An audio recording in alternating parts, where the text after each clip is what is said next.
Tonight I'm here to speak to you about the challenges that I encountered during the design and construction of an off-grid and fossil-free farmhouse.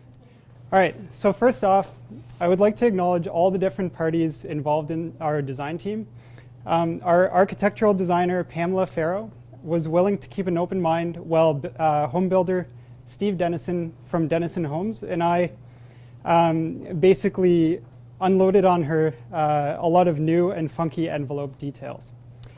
The guys over at Carlson Energy Solutions did an excellent job of designing and installing the complex heating, hot water, and off-grid systems. Of course, none of this would have been possible without the enthusiastic and passionate homeowners. So the homeowners had 4 key design goals in mind.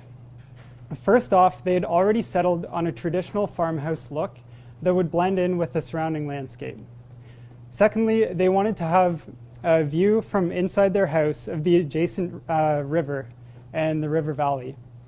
Thirdly, given the owner's background in renewable energy, together with the incredibly high cost of actually bringing electricity out onto site, going off-grid for them was really considered a no-brainer. Although the home is intended to consume no fossil fuels for heating or electricity generation, they do have an on-site backup generator that's used in emergency cases. However, the overall intent is to hopefully find a supplier of biodiesel so that they can be completely 100% fossil-free. The final design goal that they had in mind was to have a home that would be resilient, even in the event of a failure in their energy storage system. So similar design principles apply whether you're on or off the grid. Energy generation is expensive and conservation is king. However, energy storage carries an additional high cost premium. Therefore, going off-grid necessitates a greater focus on conservation. Since the home is primarily heated by a wood-burning appliance, a super efficient building envelope helps to reduce the number of times that the wood boiler needs to be stoked. So several of the project's design goals were actually in conflict with passive principles. This presented several challenges to our team. The first challenge was that the farmhouse that the house had a certain farmhouse aesthetic. Dormers and multiple roof lines, while providing the desired aesthetic, also result in additional heat loss areas and make for geometries that are often difficult to insulate and air seal. The second challenge faced was actually the building orientation. The house is situated on top of a ridge overlooking the Saugeen River Valley. The view from the ridge is quite stunning. Come on, who wouldn't want to wake up in the morning with a cup of coffee and gaze out over this vista? Unfortunately, the view is facing northeast. This forces the building orientation on an axis of approximately 45 degrees from south.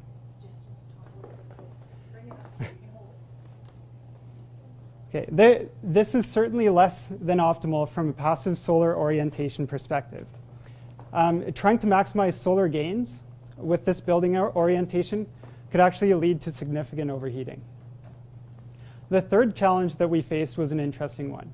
Although the project was off-grid and a high-efficiency wood boiler was used for hydronic in-floor heating, the homeowner's desire for resilience meant redundancy in the form of so-called dumb technology. Smart technology, of course, requires electricity, while dumb technology can do without.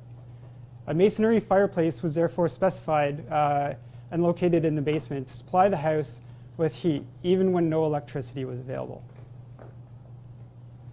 Working within these constraints, the design team went about implementing as many passive strategies as deemed feasible.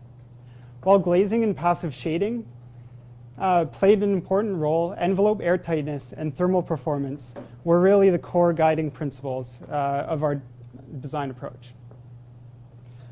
The geometry of the house was simplified to the maximum extent that the homeowners would agree to. We even managed to convince them to eliminate a northwest-facing dormer and also managed to reduce north-facing glazing and only use it sparingly in order to reduce heat losses. An unconditioned 3-season room with big windows located on the north corner provided a nice vantage point to take in the views of the river valley. Since windows are often one of the weakest parts of the thermal envelope, high-performance glazing units were specified. These windows came to us from Accurate Doorwin out of Winnipeg and consisted of insulated fiberglass frames with high-performance heat-mirrored glazing. This glazing was selected with the primary goal of reducing heat losses. The low solar heat gain coefficients of this glazing type were actually considered beneficial, since winters in this region of Ontario are predominantly overcast, and relying on windows for heat gain with this building orientation would have actually been quite difficult to achieve. The home was designed without air conditioning, therefore shading and cross-ventilation strategies were key. Operable windows and a large central staircase allowed for the use of the stack effect for night cooling, while the large black walnut trees in the front were retained to provide some protection from the sun. A west-facing porch and moderate glazing on the southwest facade helped to prevent overheating from the low-angle afternoon sun. A tree was strategically planted to provide additional shading. However, I don't think they'll realize the benefits for several years. The super-insulated walls were constructed using 8-inch EPS core structural insulating panels, or to most, these are known as SIPs. SIPs were chosen for several reasons, including a reduced framing factor and their conduciveness for creating excellent air barriers. 1.5 inches of XPS insulation was added to the exterior of the SIPs. This was done in order to keep the sheathing above the dew point. While putting XPS on the exterior might be considered by some to be risky for traditional walls, the high degree of air tightness provided by the SIP construction significantly reduces the potential for condensation within the wall due to air leakage. Further insulation was added to the interior using 2.5-inch thick EPS boards from Nudura. This product came complete with integrated strapping. The result is a 13-inch wall with total thermal resistance just shy of R50. The basement was constructed with Nudura insulated concrete forms and an additional 2.5 inches of Nudura EPS board on the interior.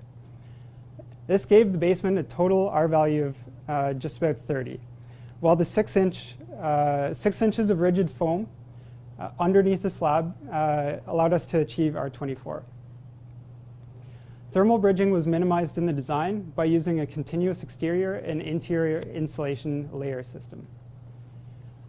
Although still thermally a weak point, the sole lonely steel I-beam in the basement was set into a pocket of the ICF to rest on the concrete of the wall, allowing the exterior foam of the ICF to provide some thermal resistance. This layered insulation strategy helped us out in a number of places. It allowed us to reduce thermal bridging at envelope openings for doors and windows.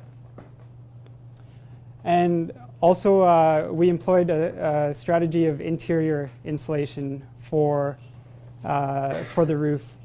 So full credit has to be given to the contractor, Steve Dennison, for figuring out a way of reducing the thermal bridging through the roof trusses. Rather than building an additional insulated cavity space or drop ceiling, he came up with a plan to add a gap between the interior walls and the trusses. This allowed for the addition of 2.5 inches of EPS board in between the framing to reduce thermal bridging and increase the roof insulation upwards of R75. These details also naturally lend themselves to improved air tightness. Speaking of air tightness, the primary air barrier was located on the interior side. However, the layered insulation material sandwiching the SIPs also contributed to reducing the air leakage. Furthermore, a strategy of keeping most mechanical, electrical, and plumbing runs to interior walls further reduced the number of penetrations through our primary air barrier. Of course, weak spots in the air barrier often coincide with the weak spots in the thermal envelope. Weak spots include things such as openings and transitions in geometry and materials. The air barrier was designed to work as a complete system right from the beginning. Dennison Homes had several tricks for helping to execute this in the field. Things such as pre-installing strips of poly for later attachment once a rigid foam was in place really helped to make the workflow go a lot better. When discussing air sealing, I recommended for Steve to look into using Sega tapes. He decided to give it a try and soon found himself and his crew developing a bit of an addiction.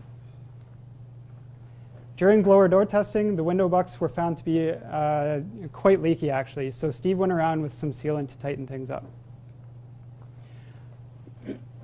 Of course, the sill gasket was used to help create the air seal between the wall and foundation connection.